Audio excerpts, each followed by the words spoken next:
centimeter to 0.1. Now, somebody's going to ask me now. He's going to ask, why 1? Is 1 not what? Or 1 is a neutral number. It's neither odd nor what? Even. It's neither odd nor what? Even. Odd numbers are what? 3, 5, 7, 9, 11, 13. So such numbers are not used in what? In scale determination. You don't use it to what? To choose your scale. Rather, we use even number like 2, 4, 6, 8, 10, and so on. So when you're also dealing with what? Positive numbers, you use what? 0.2, 0.4, 0.6, 0.8, 1.0. No, 1.0. So you can see that this 1.0 is neither even nor what? Odd. So you can use 1. So you now see that if you want to interpret this 0.1 as, we call what? 0.1. Are we using the point or the numerator? So 0.2, 0.3, 0.4, 0.5. Oh, 1.0, 2.0, 3.0, 4.0, 5.0, which is the 5 that you have here. Yes, sir. But you can expand it further. Because in a standard graph, the space you have in the horizontal is usually 9. So you can expand it up to 9. 6.0, 7.0, 8.0, or 9.0. Now, since you are dealing with your reciprocal number, you make your decimal places to be what? 3. So that be 1.00, 2.00, like that. Make it 3 decimal places. Like that. Although these zeros are insignificant, but put it like that, put it there like that. Yes, 1.30 because you are dealing in the column, it is reciprocal numbers. You can see that we have 2.222 here. Are you getting it?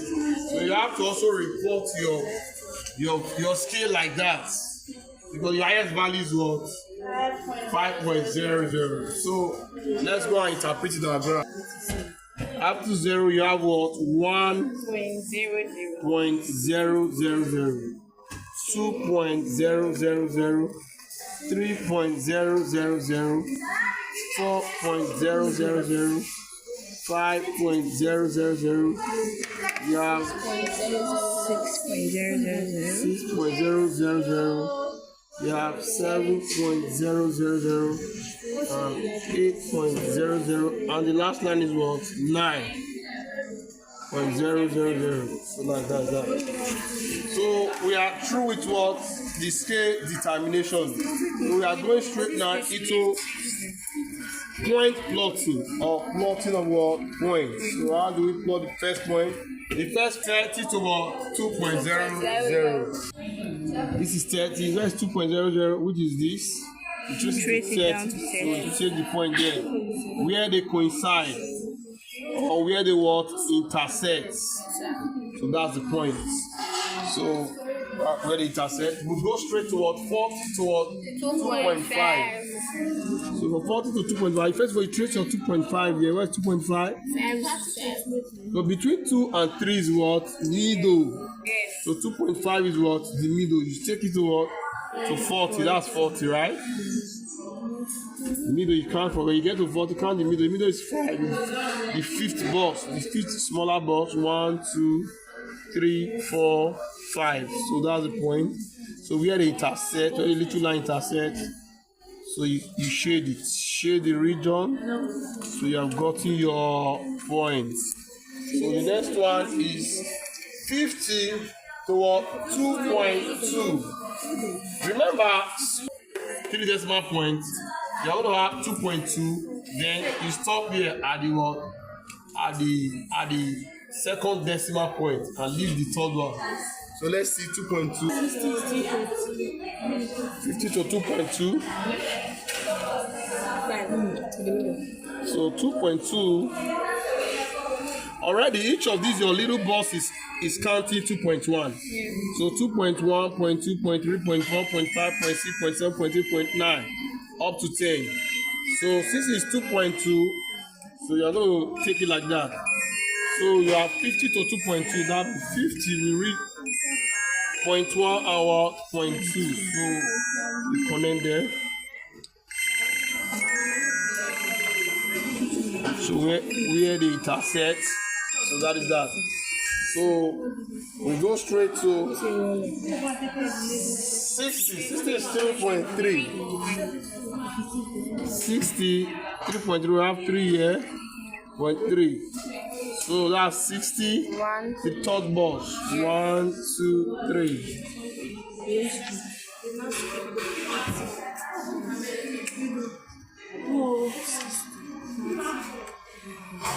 So we have 70 towards 5.0. So that's 70 to where's 5.0? So look at 5.0, that's 5.0. You trace C down, you get to 70, get intersect. So you mark the point of intersection. So we have taken our 5 points. So the next thing now, we do what we call line of best fit. The line of best fit, you are going to ensure that you draw a straight line such that the points they will spread to both sides. I think the best 3 dots now is this, so that the dot will spread to the left and go right. Yeah, okay, for visibility, we can do region or we can do a circle that helps you to what? A circle of visibility. A circle of what? Visibility. Help you to be what? So we can draw a circle of visibility. So we can take our straight line here.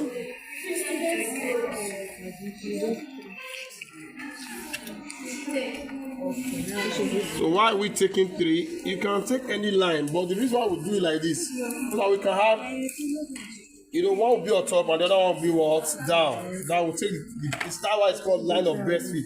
But we can take it to this, but all the points will go to one side. Or you can take it to this, where all the other 3 points go to this side, but this is the best 3. So that one is to up and the other one is what? Down.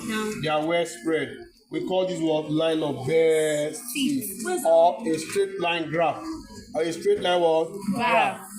So the next thing we do now is what? The horizontal half. So let's go to the big triangle. Let's go to the Can I have the meter room? Take a very big triangle. You take a very big, usually I encourage students when you are doing a very big triangle, take it along what? The thick line. Take it along the thick line so that you can easily what? Take your reading. If you can't take it through the little line, you'll be struggling what? Doing reading interpretation. You will still get the reading, but it will take you a little time. But just take it along the thick line, a very big triangle. Your straight line is already your hypotenuse. So the other lines will only form your remaining side of what? The triangle. So we do that. So I'm taking my vertical side and the horizontal side. So I've done that. That's a very large triangle. But I'm going to label it now. As we go closer to 0 along the vertical, we call it what? D1. So this one will be our D1. So as we go up, this point becomes what? Our D2. Now on the horizontal is I. So as you get nearer towards 0 is what? I1. As you go further to 5.0 is what? I2. So we have labeled now. We can use this one now to form our slope equation. We can use to form our slope equation. Remember, our slope is given by slope S is given by change in the vertical y over change in what? Horizontal x. Now, but in this case, our graph reads what? Z is vertical and I is -1 in the horizontal. So we are going to have it as our vertical is what? Z. That's change in Z over what? Change in I raised to power minus 1. We can also further reinterpret as what? D2 minus what? D1. Then over I2 minus what? I1. Remember, it's reciprocal, is what? Reciprocal. So you can, let's go back to the graph and deduct values for D2 and D1 respectively. Now for D1, you see it's already along the thick line. D1 is what? 30. And D2 is what? 100. So it's very easy because you've already drawn your triangle along the thick line. So it's very easy for you to interpret. So you note it down. So right, that becomes what? 100 minus what? 30. And all over.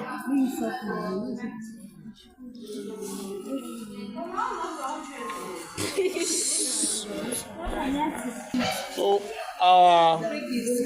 what will be our I1? So I1 is exactly what? I1 now is on the thick line. So when you take the thick line, that's 2.0 to what? 5.0. So that becomes 5.0 minus what? 2.0. So when you evaluate this further, 100 minus 10 is what? 70 over 3.0. So please, can you evaluate for me? Evaluate that for me. 70 divided by 3.3. Add that 23.3. Now listen, in the exam, your slope can vary. Your slope can what? Vary. Depending on your triangle size. Because everybody cannot get the size of triangle rightly. Are you getting it? Because you are writing the exam in various positions. So your triangle size will determine what your D2, D1, I1, and I2. Depending on the question they give to you. So the triangle side must not be what? Equal. And this may not be the question they will give you in the exam. So please, if they give, whatever the question, but this is how to go about it. Okay. Next question. From the graph, determine the value of I naught of I when D is equals to 0. How do we interpret that question? I naught of I when D is equal to what? 0. Now you go to the vertical axis, which is what? The D axis. When it's 0, this is when it's 0, where that's 0, what? 0. So you trace it until you hit your straight line. When you hit the straight line, at what point is that? And that's point 0 point. You count the bosses to you get there. 1, 2, 3, 4, 5, 6, 7, 8. So it's 0.08. Now you see, we also interpreted this that anywhere the straight line cuts the axis is called what? The intercept. Automatically, at I not equal to 0, where it touches what the vertical axis is called what? The intercept, and that is what 0.8. Because it's 0.1 into until you get to what? So this one is called. They just ask you for intercept, but that's the intercept. But they ask for Z. So if I naught, this is the question now. If I naught is equal to what? 0. So your what would be what? No, if D is equals to 0. If D is equal to what? 0. I naught is equal to what? 0.8. 0.8. So in other words, this is also called the intercept. Sometimes they will ask you, what is the intercept? Intercept is where the vertical line crosses what? Where the vertical line crosses the what? Any of the houses, but in this case crosses what? The horizontal houses. at 0.8. That becomes the answer to that question. Read the next question. Given that E all over conductivity, calculate conductivity. Okay, they told us that given that what E equal to what? Over conductivity. We are asked that given that S equal to E over conductivity. Now what is S? S our slope, E is our EMF. Remember that our EMF E when we measured EMF is what 3 volts and our slope so far is given by what 23.3. Now we are asked to find the conductivity. So you make your conductivity formula by cross multiplying. We have S times conductivity. I give you S. Conductivity is equal to what? E. So we are interested in conductivity, which was by dividing both sides. We have S over S equals to what? E over X. So as we go, we are left with conductivity is equal to E now. Let's fix the values. What is E? E is 3. 3 divided by 3 over what? 23.3. 23.3. So our conductivity, so evaluate 0.12. 1.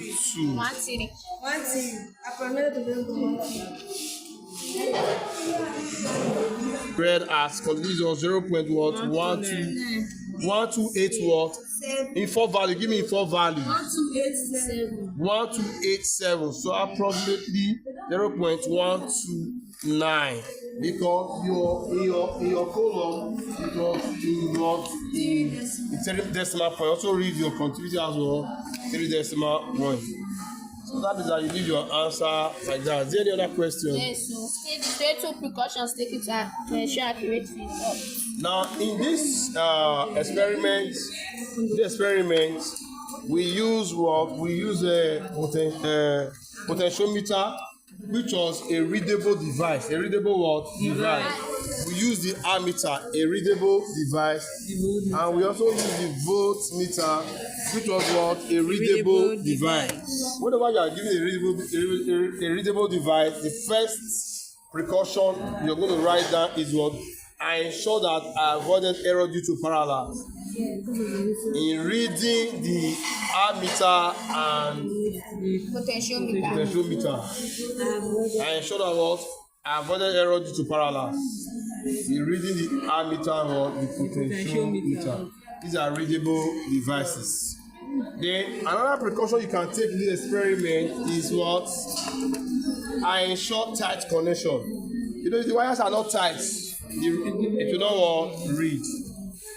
Not read properly. I ensure tight connection. I ensure tight connection. Now, the third precaution you can take is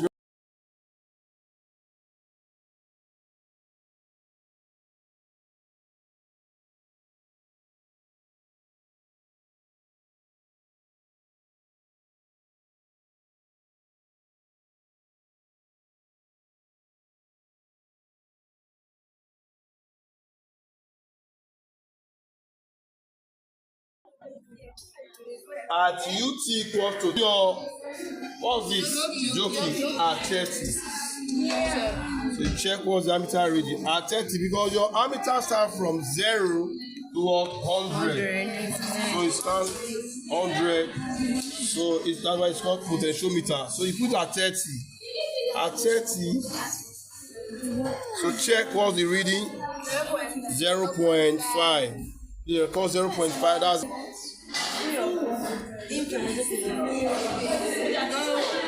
at 40, that's 0.4.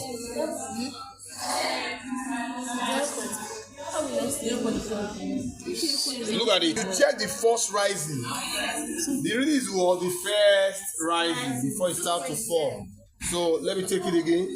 At 40.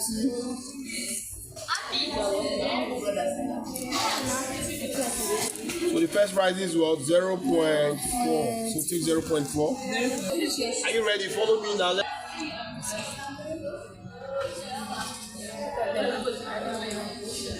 Zero point 0.5.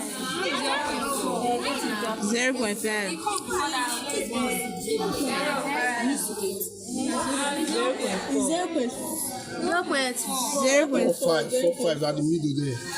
0.45.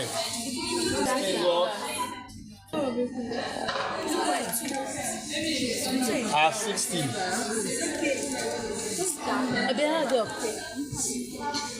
At 60.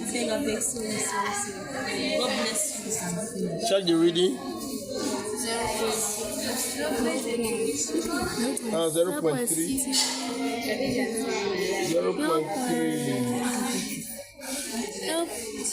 0.3. What was the last value? Last value is what? 70. 70.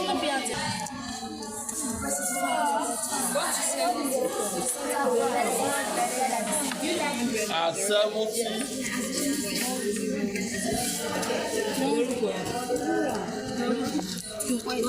Zero point two. At 70 goes to 0.2.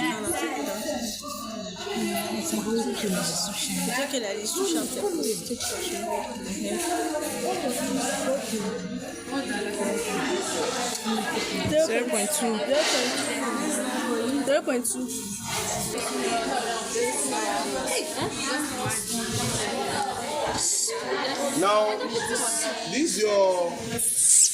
Can I have your pay? Then reciprocal of 0.5. What's the value?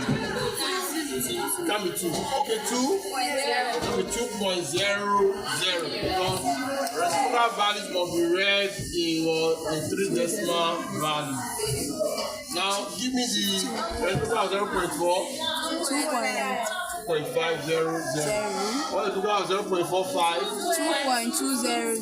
2.2. Now what is the reciprocal of 0.3? What is the reciprocal of 5? 0.00.